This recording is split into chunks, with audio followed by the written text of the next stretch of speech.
അടഞ്ഞ കൺപോളകൾ പതിയെ തുറന്നതും എപ്പോഴോ ഉരുണ്ടുകൂടിയ ഒരു തുള്ളി കണ്ണുനീർ ശിവയുടെ കവിളിൽ തൊട്ട് താഴേക്ക് ഒഴുകി. തളരുന്ന മിഴികളോടെ അവൾ പതിയെ തലചരിച്ചു നോക്കി. ഹോസ്പിറ്റൽ റൂമാണ്. കൈകൾ ആദ്യം വയറിലേക്ക് നീണ്ടു. ഉള്ളിലെ ജീവനെ ഓർക്കുന്നതിനോടൊപ്പം നെഞ്ചിലെ ജീവന്റെ മുഖവും മകൾ അവളിലേക്ക് ഓടിയെത്തി. ഉണ്ണിയേട്ടാ, ഏട്ടാ! പെട്ടെന്ന് പിടഞ്ഞെഴുന്നേറ്റു ശിവ.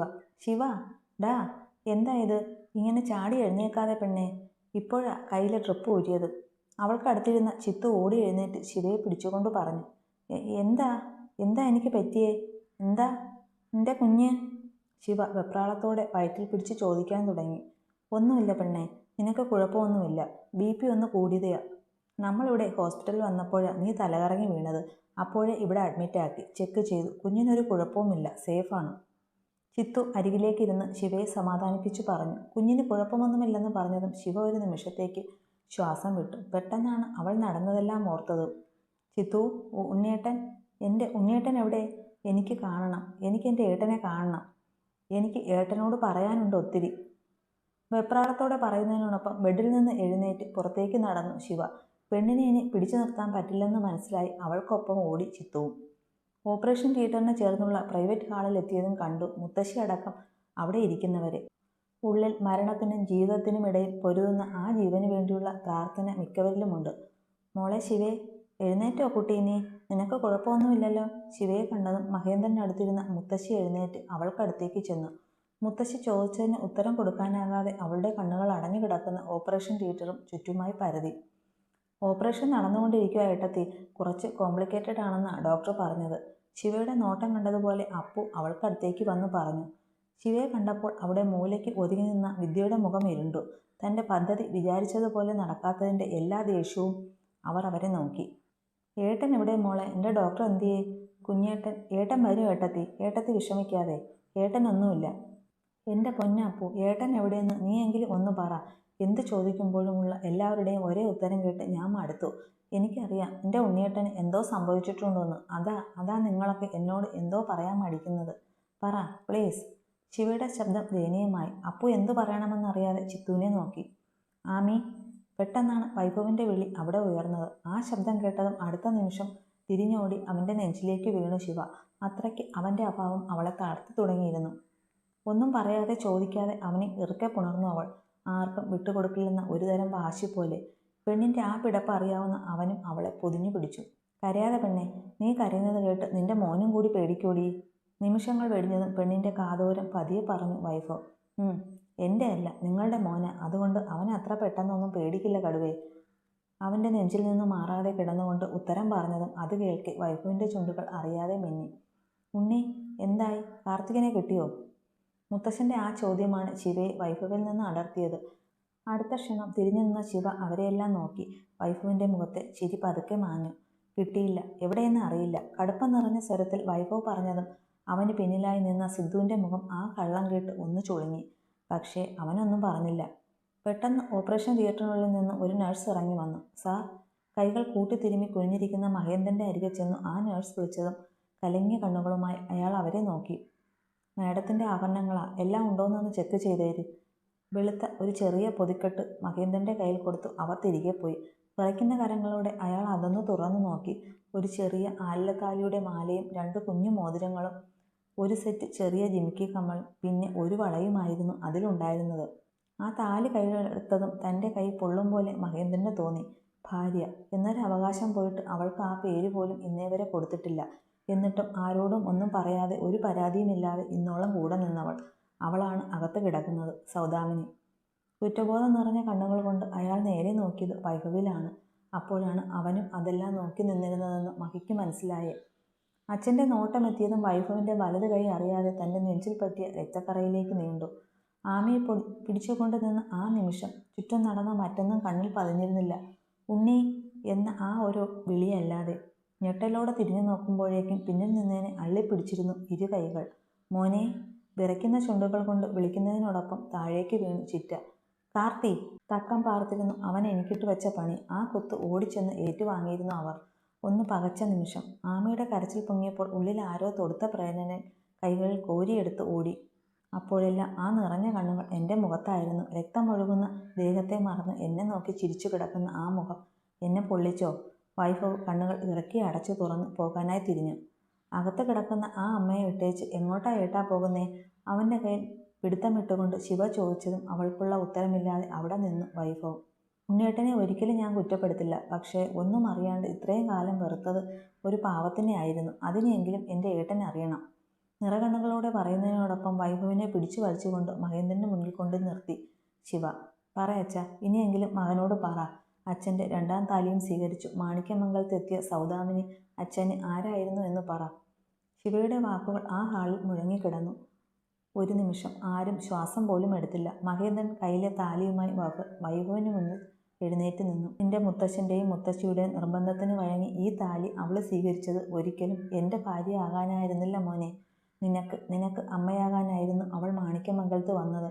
ഇന്നോളം ഈ നിമിഷം വരെയും ഒരു വാക്കുകൊണ്ടോ നോക്കുകൊണ്ടോ എനിക്ക് ഭാര്യയായിട്ടില്ല സൗദാമിനി. അന്നും ഇന്നും അവൾ ആഗ്രഹിച്ചത് നിന്റെ ചെറിയമ്മ എന്ന സ്ഥാനമാണ്. ഇടറി വീഴുന്ന വാക്കുകളാലെ മഹേന്ദ്രൻ പറഞ്ഞു നിർത്തിയത് കേട്ടതും വൈഭവിൻ്റെ ഉള്ളൊന്നു പാളി. നെഞ്ചിൽ ആരോ കല്ലെടുത്ത് വെച്ചതുപോലെ അവൻ ഒരു നിമിഷം നിശ്ചലമായി. ശിവ ഒഴികെ ബാക്കി അവിടെ നിന്നവരിലെല്ലാം ഒരു ഞെട്ടലായി ഉണ്ടായിരുന്നു. കുഞ്ഞുനാളിൽ നിന്റെ ഉള്ളിൽ എന്നെയും സൗദാമിനിയെയും പറ്റി എന്തൊക്കെയോ വേണ്ടാത്തത് കടന്നുകൂടിയത് എങ്ങനെയെന്ന് എനിക്ക് അറിയില്ല ഉണ്ണി. പക്ഷേ ഒന്നേ എനിക്ക് പറയാനുള്ളൂ, നിന്റെ അമ്മ അവളെ ഒഴികെ മറ്റാരെയും ഈ മഹേന്ദ്രൻ സ്നേഹിച്ചിട്ടില്ല. ഭാര്യയുടെ സ്ഥാനത്ത് കണ്ടിട്ടുമില്ല ഇന്നേ വരെ. വൈഭവിൻ്റെ തോളിൽ കൈവച്ചു മഹി പറഞ്ഞതും അവൻ്റെ നോട്ടം പോയത് വിദ്യയിലേക്കാണ്. തീച്ചൂള പോലുള്ള അവൻ്റെ കത്തുന്ന നോട്ടം കണ്ട് വിദ്യ തലകുനിച്ചു. വൈഭവിനെ കണ്ട അവരുടെ ഭയവും വെട്ടി വിയർക്കുന്ന അവരുടെ മുഖവുമൊക്കെ ശിവ അപ്പാടെ ഒപ്പിയെടുക്കുന്നുണ്ടായിരുന്നു. എന്താ ഇതിൻ്റെയൊക്കെ അർത്ഥം? ആരേലും എനിക്കൊന്ന് പറഞ്ഞു തരുവോ? മഹിയും സുധയും എന്തിനായിരുന്നു എല്ലാവർക്കും മുന്നിൽ അഭിനയിച്ചത്? എന്തിനാ അവൻ കാർത്തി ഉണ്ണിയെ കൊല്ലാൻ നോക്കിയത്? ആരാ അതിന് ഉത്തരവാദി?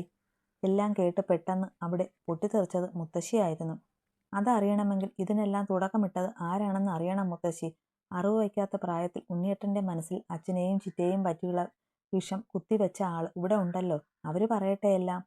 ചീറുന്ന കണ്ണുകളോടെ ശിവ വിദ്യയെ നോക്കി പറഞ്ഞതും അവിടെ നിന്നവരുടെ എല്ലാ മിഴികളും അവരിലേക്ക് നീണ്ടു. ഡീ, നീ ആരെയടി പെണ്ണെ നോക്കി പേടിപ്പിക്കുന്നേ? നീ എന്താ പറഞ്ഞു വരുന്നത്? ഒരവസരം കിട്ടിയപ്പോൾ ഇല്ലാത്തതൊക്കെ എൻ്റെ മേലെ കൊട്ടുവാൻ നോക്കുവാണോ നീ? വൈഭവിനോട് ഞാനൊന്നും പറഞ്ഞിട്ടില്ല. വിദ്യ വിറച്ചുകൊണ്ട് ശിവയ്ക്ക് നേരെ ചെന്നു. അതിനവൾ അമ്മായിയുടെ പേരൊന്നും പറഞ്ഞില്ലല്ലോ. ഇവിടെ ആരും പറഞ്ഞില്ല. പിന്നെങ്ങനെയാ അമ്മായി അങ്ങ് തീരുമാനിച്ചത് അമ്മായിയാ എന്നോടെല്ലാം പറഞ്ഞേന്ന്? ശിവയ്ക്ക് മുന്നിലേക്ക് കയറി നിന്ന് വൈഭവ് അത് ചോദിച്ചതും പെട്ടെന്ന് ഉത്തരം മുട്ടിയ പോലെ വിദ്യയുടെ വാ അടഞ്ഞുപോയി. അമ്മളി പറ്റിയ പോലെ അവർ ഉമിനീരിറക്കി. പറ അമ്മായി. വൈഭവ് ഒരു ചുവടുകൂടി മുന്നോട്ട് വച്ചതും വിദ്യ പേടിയോടെ പിന്നിലേക്ക് മാറി. വിദ്യേ, ശിവമോള് പറയുന്നത് സത്യമുണ്ടോ? ശേഖരവർമ്മയുടെ ശബ്ദം മകൾക്ക് നേരെ ഉയർന്നു. വിദ്യയുടെ ചുണ്ടുകൾ വിറച്ച്. ഉള്ളിലെ ദേഷ്യവും പകയും ആർക്കു മുന്നിൽ തോൽക്കില്ലെന്നുള്ള അഹന്തയും അവളെ മൗനിയാക്കി. അഹങ്കാരം തലയ്ക്ക് പിടിച്ച സ്ത്രീയാ മുത്തശ്ശ അവര് പറയില്ല, ഞാൻ പറയാം. ഇവരൊറ്റ ഒരുത്തിയ സൗപർണ്യാമ്മയുടെ മരണത്തിന്റെ കാരണക്കാർ. മഹിയച്ഛനും സുധയമ്മയും തമ്മിലുള്ള സ്നേഹബന്ധത്തിൽ ആണെന്ന് പറഞ്ഞു പരത്തിയതും അവരുടെ ബന്ധം കാരണം സൗപർണ്യാമ്മ ആത്മഹത്യ ചെയ്തതെന്നും ഒക്കെ പറഞ്ഞത്. സ്വന്തം അമ്മയുടെ മരണം കണ്ട് തകർന്നു നിന്ന എൻ്റെ ഉണ്ണിയേട്ടൻ്റെ കുഞ്ഞു കാതുകൾ വേണ്ടാത്തതെല്ലാം ഓതി ഏട്ടനെ സ്വന്തം അച്ഛനിൽ നിന്നും ചിറ്റയിൽ നിന്നും എന്തിന് നിങ്ങളെല്ലാവരിൽ നിന്നും വെറുപ്പിച്ചു നിർത്തിയത് ഇവരാ. വിദ്യയ്ക്ക് നേരെ വിരൽ ചൂണ്ടി കത്തുന്ന കണ്ണുകൾ കൊണ്ട് ശിവ ആക്രോശിച്ചു. മോളെ! കേട്ടുനിന്ന മുത്തശ്ശി ഇടറിയ സ്വരത്തിൽ അവളെ വിളിച്ചു. സത്യ മുത്തശ്ശി, നമ്മുടെ വീട്ടിലെ ജോലിക്കാരി സീതേച്ചി എല്ലാത്തിനും സാക്ഷിയാ. ഈ സ്ത്രീയെ പേടിച്ചിട്ടാ അവർ ഇത്രയും കാലം മിണ്ടാതിരുന്നത്. ശിവയുടെ വാക്കുകൾ അംബികാമ്മയുടെ നെഞ്ചിൽ കൊണ്ട് മുറിഞ്ഞു. നോക്കിയിരുന്നു കിട്ടിയ മകളാണ്. അവളുടെ അഹങ്കാരവും കുശുമ്പും അറിയാം. പക്ഷേ ഇത്രയ്ക്കൊരു പാതകം അവൾ ചെയ്യുമെന്ന് ഓർത്തില്ല. അംബികാമ്മ വിദ്യയുടെ മുന്നിൽ ചെന്ന് നിന്നു. ആ അമ്മയുടെ കണ്ണുകളിൽ അപ്പോൾ കണ്ണീരും കോപവും ഒരുമിച്ച് കത്തുന്നുണ്ടായിരുന്നു. വിദ്യ മുഖമുയർത്തി നോക്കിയതും മുത്തശ്ശിയുടെ കരം അവരിൽ പതിഞ്ഞു. ഇനി എനിക്കറിയേണ്ടത് കാർത്തി ഉണ്ണിയെ കൊല്ലാൻ നോക്കിയതിൽ നിനക്ക് പങ്കുണ്ടോ എന്നാണ്. നിറഞ്ഞു ചുവന്ന കണ്ണുകളുമായി മുത്തശ്ശി ചോദിച്ചതും ഒരു നിമിഷം വിദ്യ മൗനമായി. ആ ഹാളിൽ ശ്വാസത്തിന്റെ ശബ്ദം പോലും കേൾക്കാവുന്നത്ര നിശബ്ദത പടർന്നു. അമ്മയാ അത് ചെയ്തേ. അമ്മയാ എല്ലാത്തിനും കാരണം. പെട്ടെന്ന് ആ നിശബ്ദതയെ കീറിമുറിച്ച് അഞ്ജലിയുടെ സ്വരം. കലങ്ങിയ കണ്ണുകളുമായി വിറയലോടെ അഞ്ജലി ഉച്ചത്തിൽ അലറിയതും അത് കേട്ടവരുടെ കണ്ണുകൾ ഒന്നു മിഴിഞ്ഞു. വൈഭവിൻ്റെയും ശിവയുടെയും ഒഴികെ. അഞ്ജലി! മകൾക്ക് നേരെ വിദ്യയുടെ ഒച്ച പൊങ്ങി. ഒച്ച വെക്കേണ്ട, ഞാൻ പറയും. എനിക്കത്രയും പേടിയാ ഇപ്പൊ അമ്മയെ. അമ്മ ദുഷ്ടയാ മുത്തശ്ശി. വൈഭവേട്ടനെയും ശിവാമിയെയും കൊല്ലാൻ വരെ അമ്മ പ്ലാനിട്ടു. കാർത്തികേട്ടനെ കാണുമ്പോഴെല്ലാം വൈഭവേട്ടനെ പറ്റി ഓരോ കുറ്റവും വേണ്ടാത്തതൊക്കെ പറഞ്ഞു കൊടുത്തു. ഏട്ടൻ്റെ മനസ്സിൽ വൈഭവേട്ടനെ പറ്റി ദുഷിപ്പ് നിറച്ചു. കഴിഞ്ഞ ദിവസം രാത്രി ഞങ്ങളുടെ വീട്ടിൽ ആരും അറിയാതെ കാർത്തികേട്ടൻ വന്നിരുന്നു. അന്ന് ഇവരുടെ സംസാരം ഞാൻ ഒളിച്ചു കേട്ടതാ. ശിവാമിയും വൈഫ് വേട്ടനും തറവാട്ടിൽ വരുമ്പോൾ നല്ലൊരു അവസരം ഞാൻ ഉണ്ടാക്കിത്തരാം. അപ്പോൾ ആരും കാണാതെ വൈഫ് വേട്ടനെ കൊല്ലണമെന്നും അമ്മ കാർത്തികേട്ടനോട് പറഞ്ഞത് ഞാൻ കേട്ടതാ. വെങ്ങിപ്പൊട്ടലോടെ ഒറ്റ ശ്വാസത്തിൽ അഞ്ജലി പറഞ്ഞു നിർത്തിയതും എന്താടി നീ പറഞ്ഞത്? കലി പൊട്ടിയ വിദ്യ മകളെ അടിക്കാൻ കൈ ഓങ്ങി. അടുത്ത നിമിഷം വിദ്യയുടെ കയ്യിൽ വൈഭവിന്റെ വിരലുകൾ ഇരുമ്പുപോലെ മുറുകി. തൊട്ടുപോകരുത് അവളെ. അതൊരു ഗർജനമായിരുന്നു. ആ ഹാളിലെ ചുവരുകളിൽ അവന്റെ ഗാംഭീര്യ ശബ്ദം തട്ടി പ്രതിധ്വനിച്ചു. ഒരടി നിങ്ങളിനി മുന്നോട്ട് വെച്ചാൽ പിന്നെ സ്വന്തവും ബന്ധവും മറക്കും വൈഭവ്. കത്തുന്ന കണ്ണുകൾ കൊണ്ട് വിദ്യയോട് പറയുന്നതിനോടൊപ്പം അവരുടെ കൈ അവന്റെ കൈക്കുള്ളിൽ ഞെരുങ്ങി. വിദ്യ കൈ പതിയെ വലിച്ചെടുത്തതും അടുത്ത നിമിഷം പടക്കം പൊട്ടും പോലെ വിദ്യയുടെ ഇരു കവിളിലും മാറി മാറി ശേഖരവർമ്മയുടെ കൈ പതിച്ചു. ഒരുതരം വിഭ്രാന്തി പോലെ അയാൾ പലതവണ കയ്യിലെ ഊന്നുവടി കൊണ്ട് മകളെ കുതിരെ തല്ലി. ആരും അത് എതിർത്തില്ല. ആ കാഴ്ച അത്രത്തോളം ഒരാനന്ദം അവിടെ കൂടി നിന്നവരിൽ തന്നു. ആരതിയും സുരേഷും വരെ ഒരക്ഷരം പോലും മിണ്ടാനാകാതെ അത് നോക്കി നിൽക്കുകയാണ് ചെയ്തത്. ശേഖരവർമ്മയുടെ കൈ തളർന്നപ്പോൾ അയാൾ നിർത്തിയത്. ശ്വാസം ആഞ്ഞു വിട്ട് അയാൾ അകന്നതും വിദ്യ തറയിലേക്ക് ചാരി വീണു. അവളുടെ മൂക്കും വായും പൊട്ടി ചോര കിനിഞ്ഞൊഴുകുന്നുണ്ടായിരുന്നു. എന്നിട്ടും ആ മുഖത്ത് വേദനയല്ല, പശ്ചാത്താപമല്ല, ആരോടൊക്കെയുള്ള വെറുപ്പ് മാത്രം കത്തിക്കൊണ്ടിരുന്നു. അച്ഛൻ എന്ന നിലയ്ക്ക് ഇനി ഇവളെ ഞാൻ തന്നെ. അപ്പോഴെങ്കിലും എൻ്റെ മക്കളെ ഇനി സ്വസ്ഥതയോടെ ജീവിക്കുമല്ലോ. നെഞ്ചിൽ കൈവച്ചു വിറച്ച ശബ്ദത്തിൽ ശേഖരൻ പറഞ്ഞു. മുത്തശ്ശ, അങ്ങനെ പാപം ചെയ്ത മക്കളെ കൊല്ലാനാണ് മാണിക്യമംഗലത്തെ ശേഖരവർമ്മയുടെ തീരുമാനമെങ്കിൽ വിദ്യയേക്കാൾ പാപം ചെയ്തവർ ഇവിടെയുണ്ട്. ചുവന്ന കണ്ണുകളുമായി ഒരിട പോലും വിറയ്ക്കാത്ത ശബ്ദത്തിൽ ശിവ പറഞ്ഞതും ആ വാക്കുകൾ ഒരു ഇടിമിന്നൽ പോലെ അവിടെ ഉള്ളവരിൽ പതിച്ചു. വൈഭവിന്റെ കണ്ണുകളിൽ ഒരു നിമിഷം ഞെട്ടലുണ്ടായി. താൻ മറച്ചു വെച്ചത് അവന്റെ പെണ്ണ് അറിഞ്ഞോ എന്നൊരു ഞെട്ടൽ. അപ്പോഴാണ് സേതുവും അനിതയും അങ്ങോട്ടേക്ക് എത്തിയത്. എന്നാൽ മാണിക്യമംഗലംകാരുടെ മിഴികൾ വിടർന്നത് അവർക്കൊപ്പം വന്ന ലതികയെ കണ്ടിട്ടാണ്. റിച്ചുവിനെ വിളിച്ചിട്ട് കിട്ടുന്നില്ല. ആദി, നീ ഒന്ന് സിദ്ധുവിനെ വിളിച്ചു നോക്കിക്കേ. സ്പീഡിൽ ഡ്രൈവ് ചെയ്യുന്നതിനിടെ അനി അടുത്തിരിക്കുന്ന ആദിയോട് പറഞ്ഞതും അവൻ ഫോൺ നോക്കി വെറുതെയിരുന്നു. വൈഭവിന്റെ നിർദ്ദേശമനുസരിച്ച് കാർത്തിയെ തപ്പി നടക്കുകയാണ് ഇരുവരും. ഡാ ആദി, നീ എന്താ ചെയ്യുന്നേ? ഫോൺ എടുത്ത് അവനെ വിളി. ഏട്ടാ, വണ്ടി ഒന്ന് ഒതുക്കുവോ? എന്താ? പ്ലീസ് വല്യേട്ടാ, വണ്ടി ഒന്ന് ഒതുക്ക്. ആദി പറഞ്ഞതും അനി കാർ സൈഡിലേക്ക് ഒതുക്കി. എന്താടാ? എനിക്ക് തോന്നുന്നില്ല ഏട്ടാ, നമ്മൾ എത്ര തപ്പിയാലും നമുക്ക് കാർത്തിയെ കിട്ടുമെന്ന്. ആദി പറഞ്ഞു തുടങ്ങിയതും നെറ്റി ചുളുക്കി അനി അവനെ നോക്കി. കുഞ്ഞേട്ടൻ്റെ ആൾക്കാരെയും ഏട്ടൻ്റെ പവറുമൊക്കെ അറിയാവുന്നതല്ലേ ഏട്ടന്? കാർത്തി ഈ സിറ്റിയിൽ എവിടെയുണ്ടെങ്കിലും അവനെ കുഞ്ഞേട്ടന് കിട്ടേണ്ട സമയം കഴിഞ്ഞു. എനിക്ക് എന്തൊക്കെയോ സംശയം തോന്നുന്നു ഏട്ടാ. നമ്മളെ രണ്ടുപേരെയും വിച്ചു അവിടുന്ന് മാറ്റിയതാണെന്ന്. ആദി പറഞ്ഞു തീരും മുമ്പേ അനി ആ വാചകം പൂർത്തിയാക്കി. ആദി അവനെ ഞെട്ടലോടെ നോക്കി. ഒരു തരം സ്ഥിരീകരണം പോലെ അനിയുടെ നെഞ്ച് ഒന്ന് കുത്തി. ഇത്രയും നാൾ ഒരു സംശയം പോലെ കൊണ്ടു നടന്നതാണ് ഇപ്പോൾ ആദിയിൽ നിന്ന് കൂടി കേട്ടത്. അനിയുടെ മനസ്സിൽ പെട്ടെന്ന് പല കാഴ്ചകളും മിന്നിപ്പോയി. ഫോൺ കോൾ വന്നാൽ മാറി നിൽക്കുന്ന വൈഭവ്, താൻ അടുത്തേക്ക് വന്നാൽ പെട്ടെന്ന് മൗനിയായി പോകുന്ന അവന്റെ മുഖം, പതിവിലും കൂടുതലായി തന്നെ അവോയ്ഡ് ചെയ്യുന്നവൻ, അങ്ങനെ കാരണമില്ലാതെ ഒരുപാട് കാര്യങ്ങളിലുണ്ടായ അവന്റെ മാറ്റങ്ങളെല്ലാം അനിയിൽ ഓടിയെത്തി. ഒന്നുറപ്പാണ്, താൻ അറിയരുത്, അല്ലെങ്കിൽ തന്നെ വേദനിപ്പിക്കുന്ന എന്തോ ഒന്ന് വൈഭവന് അറിയാം. അതാണ് ഈ ഒഴിഞ്ഞുമാറ്റം. ഇല്ല, ഇതിങ്ങനെ തൻ്റെ അനിയനെ വെറുതെ വിടാൻ പറ്റില്ല. അറിഞ്ഞേ പറ്റൂ. എരിയുന്ന കണ്ണുകൾ കൊണ്ട് തീരുമാനമെടുക്കുന്ന കൂട്ടത്തിൽ അടുത്ത നിമിഷം കാർ ഒന്ന് യൂ-ടേൺ എടുത്തു അനി. കാറിന്റെ സ്പീഡ് കൂട്ടി ആ വണ്ടി ആഞ്ഞു കുതിക്കുമ്പോൾ ഏട്ടൻ പറയാതെ തന്നെ ആദിക്ക് മനസ്സിലായിരുന്നു ഈ പോക്ക് തിരിച്ച് ഹോസ്പിറ്റലിലേക്കാണെന്ന്. ഭ്രാന്ത് പിടിച്ചവനെ പോലെ ആ റൂമിൽ കൂടി നടക്കുകയാണ് കാർത്തി. കണ്ണിൽ കാണുന്നതെല്ലാം ദേഷ്യത്തിൽ അവൻ എറിഞ്ഞുടച്ചു. വൈഫിനെ ഒന്നും ചെയ്യാൻ പറ്റാതെ പോയ ആ കൈക്കിട്ടിയ അവസരം പാഴായിപ്പോയ നിരാശയിലും ദേഷ്യത്തിലുമായിരുന്നു അവൻ. കാർത്തിക്കിന്റെ നെഞ്ച് കനത്തുയർന്നു താഴ്ന്നു. ശ്വാസം പോലും നിയന്ത്രിക്കാനാവാതെ അവൻ വീണ്ടും മുറിയിലൂടെ ചുറ്റി നടന്നു. വൈഭവിന്റെ മുഖം മനസ്സിൽ തെളിഞ്ഞതും കയ്യിൽ കിട്ടിയ ഗ്ലാസ് അവൻ ചുമരിലേക്ക് എറിഞ്ഞു. ചില്ലുകൾ ചിതറിയതുപോലെ അവന്റെ നിയന്ത്രണവും ചിതറി. ഷിറ്റ്! അവൻ അലറി വിളിച്ചുകൊണ്ട് തലയ്ക്ക് കൈകൊടുത്തു മേശപ്പുറത്തേക്ക് കുനിഞ്ഞു നിന്നു. നിലത്ത് പൊട്ടിക്കിടക്കുന്ന ചില്ലുകൾക്ക് മീതെ ചവിട്ടി നടന്നു വരുന്ന ഒരു കാൽപാദത്തിന്റെ ഒച്ച ആ മുറിയിൽ ഉയർന്നു. റൂമിലെ ആ നിശബ്ദതയെ നീക്കിക്കൊണ്ട് ചില്ലുകൾ പൊട്ടിക്കിടക്കുന്ന നിലത്തിലൂടെ ആ കാൽപ്പാടുകൾ പതുക്കെ മുന്നോട്ട് നീങ്ങി. ഓരോ ചവിട്ടിലും ചില്ലുകൾ വീണ്ടും പൊട്ടുന്ന ശബ്ദം. കാർത്തിക് ഒന്ന് നെടുവീർപ്പിട്ടു. എന്നിട്ട് തിരിഞ്ഞു നോക്കി. അമ്മാവാ, സോറി. കാർത്തിയുടെ നാവ് പതിഞ്ഞു തീരും മുന്നേ അവന്റെ മുഖം അടിച്ചു പോകും പോലെ ഒരടി അവനേറ്റു. കാർത്തിയുടെ മുഖം വെട്ടിത്തിരിഞ്ഞു. അടിയുടെ ശബ്ദം മുറിയിൽ മുഴങ്ങി നിൽക്കുമ്പോൾ അവന്റെ ചുണ്ടിന്റെ കോണിൽ നിന്ന് ചാലമായി ഒഴുങ്ങി. അത്രയ്ക്ക് ശക്തി, കരുത്തുണ്ടായിരുന്നു ആ അടിക്ക്. എന്നോട് പറയാതെ അങ്ങ് ഒറ്റയ്ക്ക് തീരുമാനം എടുക്കാനായി നീ അല്ലേടാ? രോഷത്തിൽ അലറിക്കൊണ്ട് പറയുന്ന ആളെ കവിളിൽ കൈവച്ചു നോക്കി കാർ. അപ്പോൾ കണ്ടു ചുവന്ന കണ്ണുകളുമായി തന്നെ നോക്കുന്ന തന്റെ അമ്മാവനെ. മാണിക്യമംഗലത്തെ സാക്ഷാൽ മാധവവർമ്മയെ. സുധാമായി ഇടയ്ക്ക് കയറിയത് കൊണ്ടാ. ഇല്ലേ ഇല്ലേ ഇന്ന് തീർന്നേനെ വൈഭവ്. നീ കുറെ ഒലത്തും. കൊല്ലം 4-5 ആയില്ലേടാ. നാണമില്ലാത്തവനെ, നീ ഇങ്ങനെ അവനെ കൊല്ലാൻ നടക്കുന്ന. അന്ന് വൈഭവിന് നേരെ നീ ആക്സിഡന്റ് നടത്തിയപ്പോഴേ ഞാൻ നിന്നെ വാൺ ചെയ്തതാ കാർത്തി. ഇനി മേലാൽ എടുത്തു ചാടി ഒറ്റയ്ക്ക് അവനെ നേരിടാൻ പോകരുതെന്ന്. അന്ന് തലനാഴിക നീ രക്ഷപ്പെട്ടത് ഓർമ്മയുണ്ടോ?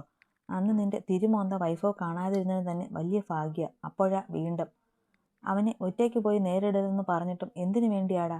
ആര് പറഞ്ഞിട്ടാ നീ അത് ചെയ്തേ? നേരെ നിന്ന കാർത്തിയുടെ ഷർട്ടിനെ കുത്തിപ്പിടിച്ചു മാധവൻ അലറി. വീടമ്മാവ. കാർത്തി ദേഷ്യത്തിൽ മാധവന്റെ കൈ തട്ടിക്കളഞ്ഞു. എത്രയാണെന്ന് വെച്ചാ നോക്കിയിരിക്കുന്നേ? ഇന്ന് അവൻ തീരും, നാളെ തീരും എന്ന് പറഞ്ഞ് കാത്തിരിക്കാൻ തുടങ്ങിയിട്ട് വർഷങ്ങളായി. അമ്മാവന്റെ വാക്ക് കേട്ട് അവനെ പൂട്ടാൻ ഇറങ്ങി തിരിച്ചിട്ട് കയ്യിലുള്ളതെല്ലാം തീർന്നു. ഉള്ള ബിസിനസ്സും ഒക്കെ പൊട്ടി. ബാങ്ക് കാലി. മാണിക്യമംഗലത്തെ അവകാശം പറഞ്ഞ് കുറച്ച് കാശ് എടുക്കാൻ നോക്കിയാൽ അവിടെയും അവൻ. വൈഭവ് വർമ്മ അറിയാതെ ചില്ലിക്കാശ് വിഡ്രോ ചെയ്യാൻ പറ്റില്ല. ഉള്ള കമ്പനി അക്കൗണ്ടൊക്കെ അവൻ ഫ്രീസ് ചെയ്തു. അറിയാലോ, അവനെല്ലാം കയ്യിലാക്കി ഇരിക്കുവോ അമ്മാവ. നമുക്കും ഒന്നും ചെയ്യാൻ പറ്റാത്ത വിധം. ഞാൻ അവനിലും മൂത്തതല്ലേ? പറഞ്ഞാൽ മാണിക്യമംഗലത്തെ ചെറുമകൻ തന്നെയാ ഞാനും. എന്നിട്ടും ആ കാർന്നോർക്ക് എല്ലാത്തിനും അവൻ മതി. അതാ വിദ്യചിറ്റ പറഞ്ഞപ്പോൾ അവനെ ഒറ്റയടിക്കങ്ങ് തീർക്കാമെന്ന് ഓർത്തത്. പല്ലുകൾ കടിച്ച് കാർത്തി പറഞ്ഞു നിർത്തിയതും മാധവൻ ഒരു നിമിഷം നിശബ്ദനായി.